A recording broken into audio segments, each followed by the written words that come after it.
ഞാൻ കൊച്ചായിരുന്നപ്പം അമ്മ വീട്ടിൽ സ്ഥിരം ഉണ്ടാക്കുന്ന ഒരു സ്വീറ്റ് ഡിഷ് ആയിരുന്നു ഗുലാബ് ജാമുൻ. പക്ഷെ അമ്മ ഉണ്ടാക്കിയിരുന്നത് ഗുലാബ് ജാമുൻ്റെ ഒത്തൻറ്റിക് റെസിപ്പി ആയിരുന്നു. ഒത്തൻറ്റിക് എന്ന് വെച്ചാൽ ഈ ഗുലാബ് ജാമുൻ ബോൾസ് ഉണ്ടാക്കാൻ വേണ്ടിയിട്ട് maida, milk powder, sugar, milk and eggs ഇട്ടിട്ടാണ് ഉണ്ടാക്കിയിരുന്നത്. പക്ഷെ ഞാനൊരു ലേസി ഗേൾ ആയതുകൊണ്ട് തന്നെ ഗുലാബ് ജാമുൻ ബോൾസ് ഉണ്ടാക്കാൻ വേണ്ടിയിട്ട് ഈസി മെത്തേഡാണ് ചൂസ് ചെയ്യുന്നത്. സോ ഞാനിന്ന് ഗുലാബ് ജാമുൻ ഉണ്ടാക്കാൻ വേണ്ടിയിട്ട് യൂസ് ചെയ്യുന്നത് വെറും രണ്ടേ രണ്ട് ഇൻഗ്രീഡിയൻസ് ആണ്: ബ്രെഡ് ആൻഡ് മിൽക്ക്. ഒരു പാത്രത്തിൽ കുറച്ച് സ്ലൈസസ് ബ്രെഡ് എടുത്തിട്ട് പാലും പിന്നെ കുറച്ച് ഷുഗറും കൂടി ആഡ് ചെയ്ത് നല്ലോണം കമ്പൈൻ ചെയ്ത് ഒരു ഡോ ഫോമിലാക്കി എടുക്കണം. ഈ ഡോയിൽ നിന്ന് ചെറിയ ചെറിയ ഗുലാബ് ജാമുൻ ബോൾസ് ഉണ്ടാക്കി എടുക്കണം. ഇനി ഷുഗർ സിറപ്പ് ഉണ്ടാക്കാൻ വേണ്ടിയിട്ട് ഒരു പാത്രത്തിൽ വാട്ടർ ആൻഡ് ഷുഗർ ആഡ് ചെയ്ത് ഒന്ന് മിക്സ് ആക്കി എടുക്കണം. എന്നിട്ട് കുറച്ച് കാർഡമം ആൻഡ് സാഫ്രനും കൂടി ആഡ് ചെയ്തിട്ട് ഷുഗർ സിറപ്പ് ഒന്ന് തിക്കാക്കി എടുക്കണം.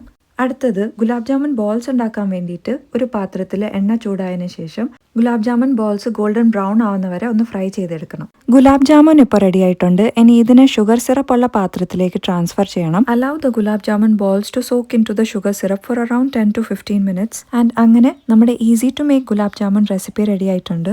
അപ്പോൾ വീട്ടിലേക്ക് ഇനി ഷോർട്ട് നോട്ടീസിൽ ഗസ്റ്റ്സ് എന്തെങ്കിലും വരുന്നുണ്ടെങ്കിൽ ഈസി ആയിട്ട് ഉണ്ടാക്കാൻ ഒരു സ്വീറ്റ് ഡിഷ് ആയില്ലേ. അപ്പോൾ നിങ്ങൾ എല്ലാവരും ഇത് ട്രൈ ചെയ്ത് നോക്കുക. ഹാപ്പി ഇഫ്താർ എവ്രിവൺ. Bye bye.